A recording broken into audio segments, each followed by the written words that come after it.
ओम शांति। आज 13 फरवरी 2024 के साकार मधुर महावाक्य हैं। मीठे बच्चे, विदेही बन बाप को याद करो। स्वधर्म में टिको तो ताकत मिलेगी, खुशी और तंदुरुस्ती रहेगी, बैटरी फुल होती जाएगी। प्रश्न है आज की मुरली का कि ड्रामा की किस नूत को जानने कारण तुम बच्चे सदा अचल रहते हो। क्या प्रश्न है आज का कि ड्रामा की किस नूत को जानने के कारण तुम बच्चे सदा अचल रहते हो। उत्तर है इसका तुम जानते हो यह बॉम्ब आदि जो बने हैं यह छूटने जरूर हैं। विनाश होगा तब तो हमारी नई दुनिया आएगी। यह ड्रामा की अनादि नूत है। मरना तो सबको है।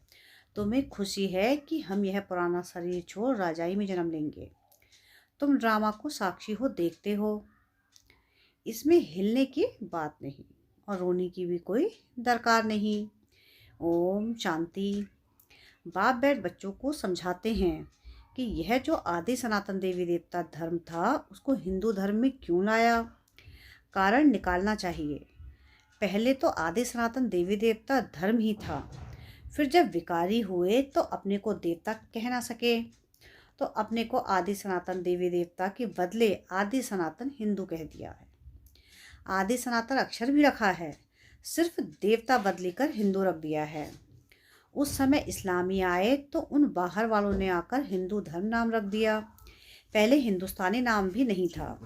तो आदि सनातन हिंदू देवता धर्म वाले ही समझने चाहिए। वह अक्सर करके धर्मात्मा होते हैं। सभी सनातनी नहीं हैं। जो पीछे आए हैं उनको आदि सनातनी नहीं कहेंगे।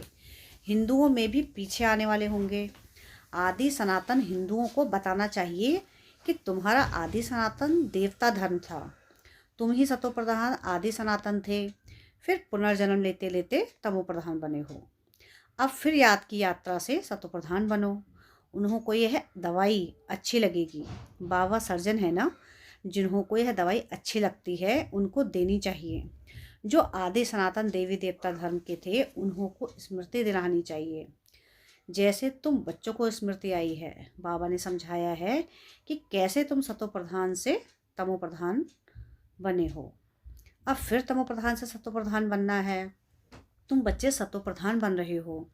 याद की यात्रा से जो आदि सनातन हिंदू होंगे वही असुल देवी देवता होंगे और वही देवताओं को पूजने वाले भी होंगे। उनमें भी जो शिव के या लक्ष्मी नारायण या राधे कृष्ण या फिर सीता राम आदि के देवताओं के भक्त हैं, वह देवता घराने के हैं। अब स्मृति आई है, जो सूर्यवंशी हैं वही चंद्रवंशी बनते हैं। तो ऐसे ऐसे भक्तों को ढूंढना चाहिए, फॉर्म उनसे भराना चाहिए जो समझने के लिए आते हैं। मुख्य सेंटर्स पर फॉर्म भराने के लिए जरूर होने चाहिए। जो भी आए उनको लेसन तो शुरू से देंगे। पहले मुख्य बात है, जो बाप को नहीं जानते हैं उनको समझाना पड़ता है कि तुम अपने बड़े बाप को नहीं जानते हो। तुम असल में पारलौकिक बाप के हो। यहाँ आकर लौकिक के बने हो। तुम अपने पारलौकिक बाप को भूल जाते हो। बेहद का बाप है ही स्वर्ग का रचयिता। वहाँ यह अनेक धर्म होते नहीं। तो फॉर्म जो भरते हैं उस पर ही सारा मदार होना चाहिए। कोई बच्चे भल समझाते बहुत अच्छा है, परंतु योग है नहीं। अशरीरी बन बाप को याद करें, वह है नहीं। याद में ठहर नहीं सकते। भल समझते हैं कि हम अच्छा समझाते हैं, म्यूज़ियम आदि भी खोलते हैं, परंतु यह बहुत कम है। परंतु याद बहुत कम है। अपने को आत्मा समझ बाप को याद करते रहें, इसमें ही मेहनत है। बाप वार्निंग देते हैं कि ऐसे मत समझो कि हम तो बहुत अच्छा कन्विंस कर सकते हैं, परंतु इससे फ़ायदा क्या। चलो स्वदर्शन चक्रधारी बन गए, परंतु इसमें तो विदेही बनना है। कर्म करते अपने को आत्मा समझना है। आत्मा इस शरीर द्वारा कर्तव्य करती है। यह याद करना भी नहीं आता, ख्याल में नहीं आता। उनको कहेंगे बुद्धू। बाप को याद नहीं कर सकते, सर्विस करने की ताकत नहीं। याद बगैर आत्मा में ताकत कहाँ से आएगी। बैटरी कैसे भरेगी। चलते चलते खड़ी हो जाएगी, ताकत नहीं रहेगी। कहा जाता है कि रिलीजन इज माइट। आत्मा स्वधर्म में टिके तब ताकत मिले।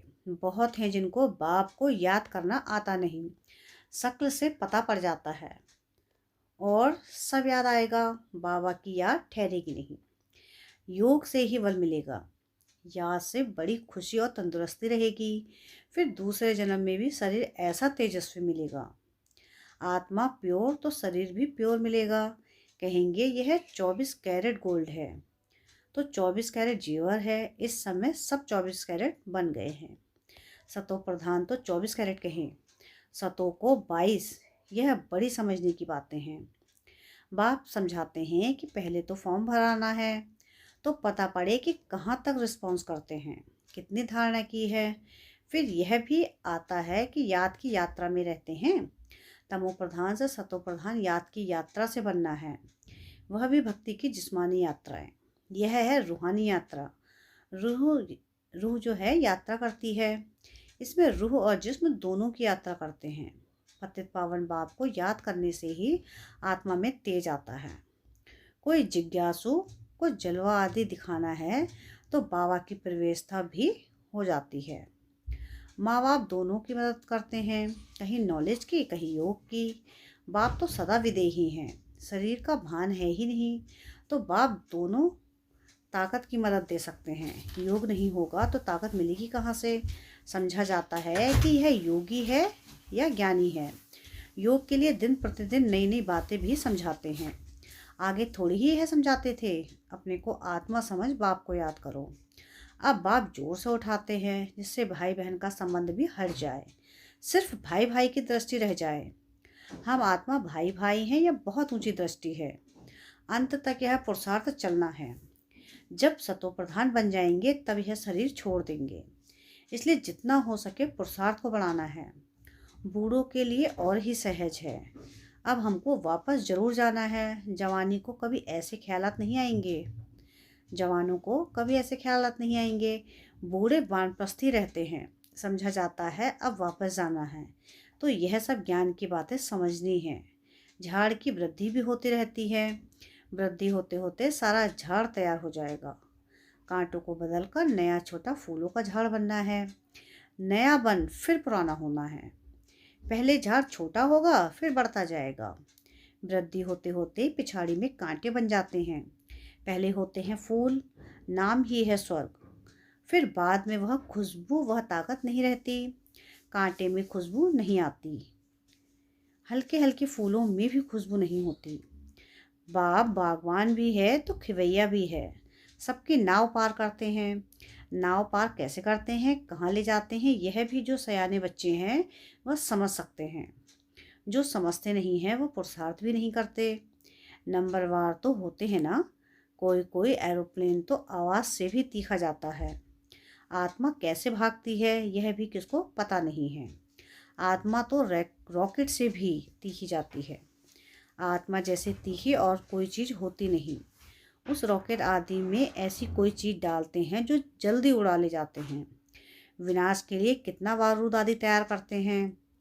स्टीमर एरोप्लेन में भी बॉम्ब्स ले जाते हैं। आजकल पूरी तैयारी रखते हैं, अखबारों में लिखते हैं। ऐसे नहीं कह सकते कि बॉम्ब्स काम में नहीं लाएंगे, हो सकता है बॉम्ब चला दें, ऐसे कहते रहते हैं। यह सब तैयारियां हो रही हैं। विनाश तो जरूर होना है। बॉम्ब्स ना छूटे, विनाश ना हो, ऐसा हो नहीं सकता। तुम्हारे लिए नई दुनिया जरूर चाहिए। यह ड्रामा में नूद है, इसलिए तुमको बहुत खुशी होनी चाहिए। मिरुआ मौत, मल्लू का शिकार। ड्रामा अनुसार सबको मरना ही है। तुम बच्चों को ड्रामा का ज्ञान होने के कारण तुम हिलते नहीं हो, साक्षी होकर देखते हो। रोने आदि की भी दरकार नहीं। समय पर शरीर तो छोड़ना ही होता है। तुम्हारी आत्मा जानती है कि हम दूसरा जन्म राजाई में लेंगे। मैं राजकुमार बनूंगा। आत्मा को पता है, तब तो एक शरीर छोड़ दूसरा लेती है। सर्प में भी आत्मा है ना। कहेंगे हम एक खाल छोड़ दूसरी लेते हैं। कभी तो वह भी शरीर छोड़ेंगे, फिर बच्चा बनेंगे। बच्चे तो पैदा होते हैं ना, पुनर्जन्म तो सबको लेना है। यह सब विचार सागर मंथन करना होता है। सबको मुख्य बात है, बाप को बहुत प्यार से याद करना है। जैसे बच्चे माँ बाप को एकदम चटक जाते हैं, वैसे ही बहुत प्यार से बुद्धि योग द्वारा बाप को एकदम चटक जाना चाहिए। अपने को देखना भी है कि हम कितनी धारणा कर रहे हैं। भक्त जब तक ज्ञान ना उठाए तब तक देवता बन ना सके। यह सिर्फ लक्ष्मी को वरने की बात नहीं, यह तो समझने की बात है। तुम बच्चे समझते हो कि जब हम सतो प्रधान थे तो विश्व पर राज्य करते थे। अब फिर सतो प्रधान बनने के लिए बाप को याद करना है। यह मेहनत कल्प कल्प तुम यथा योग यथा शक्ति करते ही आए हो। हर एक समझ सकते हैं कि हम कहाँ तक और किसको समझा सकते हैं। देह अभिमान से हम कहाँ तक निकलते जा रहे हैं। मैं आत्मा एक शरीर छोड़ दूसरा लेती हूँ। मैं आत्मा इनसे काम लेती हूँ। यह मेरे ऑर्गन्स है। हम सब पार्टधारी हैं। इस ड्रामा में यह बेहद का बड़ा नाटक है। उसमें नंबर वार सब एक्टर्स हैं। हम समझ सकते हैं कि इसमें कौन कौन मुख्य एक्टर्स हैं। फर्स्ट सेकंड थर्ड ग्रेड कौन कौन हैं। तुम बच्चे बाप द्वारा ड्रामा के आदि मध्यांत को जान गए हो। रचयिता द्वारा रचना की नॉलेज मिलती है। रचयिता ही आकर अपना और रचना का राज समझाते हैं। यह उनका रथ है जिसमें प्रवेश कराए हैं। कहेंगे तब तो दो आत्माएं भी हैं। यह भी कॉमन बात है। पितृ खिलाते हैं तो आत्मा आती है ना। आके बहुत आते थे। उनसे पूछते थे, अभी तो तमोप्रधान हो गए हैं। कोई कोई जब बतलाते हैं कि हम आगे जन्म में फलाना था। फ्यूचर का कोई नहीं बताते, पिछाड़ी का सुनाते हैं। सब पर तो कोई विश्वास नहीं करते। बाबा कहते हैं कि मीठे बच्चे, अब तुमको शांत में रहना है। तुम जितना जितना ज्ञान योग में मजबूत होंगे तो फिर पक्के सॉलिड हो जाएंगे। अभी तो बहुत बच्चे भोले हैं। भारतवासी देवी देवताएं कितने सॉलिड थे, धन से भी भरपूर थे। अभी तो खाली हैं। वह सॉल्वेंट, तुम इनसॉल्वेंट। तुम खुद भी जानते हो कि भारत क्या था, अब क्या है। भूखे मरना ही पड़ेगा। अनाज पानी आदि कुछ नहीं मिलेगा। कहाँ बाढ़ होती रहेगी तो कहाँ पानी की बूंद नहीं होगी। इस समय दुख के बादल हैं, सतयुग में सुख के बादल हैं। इस खेल को तुम बच्चों ने ही समझा है और किसको भी पता नहीं है। बैच पर भी समझाना बहुत अच्छा है। वह लौकिक हद का बाप, यह पारलौकिक बेहद का बाप। यह बाप एक ही बार संगम पर बेहद का वर्षा देते हैं। नई दुनिया बन जाती है। यह है आयरन एज, फिर गोल्डन एज जरूर बनना है। तुम अभी संगम पर हो। दिल साफ, मुराद हासिल। रोज पहले से पूछो, खराब काम तो नहीं किया, इसके लिए अंदर विकारी ख्यालात तो नहीं आए, अपनी मस्ती में रहे या झरमुई झगमुई में टाइम गवाया। बाप का फरमान है कि मामी कम याद करो। अगर याद नहीं करते तो नाफरमान वरदार हो जाते हैं। अच्छा, मीठे मीठे सिकिलधे बच्चों प्रति माता पिता बाप दादा का याद प्यार और गुड मॉर्निंग। रूहानी बाप की रूहानी बच्चों को नमस्ते। हम रूहानी बच्चों की रूहानी बाप दादा को याद प्यार गुड मॉर्निंग और नमस्ते। शुक्रिया प्यारे बाबा, शुक्रिया। धारणा के लिए मुख्य सार है। सार की पहली पॉइंट है कि ज्ञान योग की मस्ती में रहना है। दिल साफ रखनी है। झरमुई झगमुई यानी व्यर्थ चिंतन में अपना समय नहीं गंवाना है। सेकंड पॉइंट है सार का कि हम आत्मा भाई भाई हैं। अब वापस घर जाना है। यह अभ्यास पक्का करना है। विदेही वन स्वधर्म में स्थित हो, बाप को याद करना है। वरदान है आज की मुरली का कि स्वस्वरूप और बाप के सत्य स्वरूप को पहचान। सत्यता की शक्ति धारण करने वाले दिव्यता संपन्न भव। जो बच्चे अपने स्वस्वरूप को व बाप के सत्य परिचय को यथार्थ जान लेते हैं और उसी स्वरूप की स्मृति में रहते हैं तो उनमें सत्यता की शक्ति आ जाती है। उनके हर संकल्प सदा सत्यता व दिव्यता संपन्न होते हैं। संकल्प, बोल, कर्म और संबंध संपर्क सब में दिव्यता की अनुभूति होती है। सत्यता को सिद्ध करने की आवश्यकता नहीं रहती। अगर सत्यता की शक्ति है तो खुशी में नाचते रहेंगे। स्लोगन है आज की मुरली का कि सकाश देने की सेवा करो तो समस्याएं सहज ही भाग जाएंगी। क्या स्लोगन है आज का कि सकाश देने की सेवा करो तो समस्याएं सहज ही भाग जाएंगी। अच्छा, ओम शांति।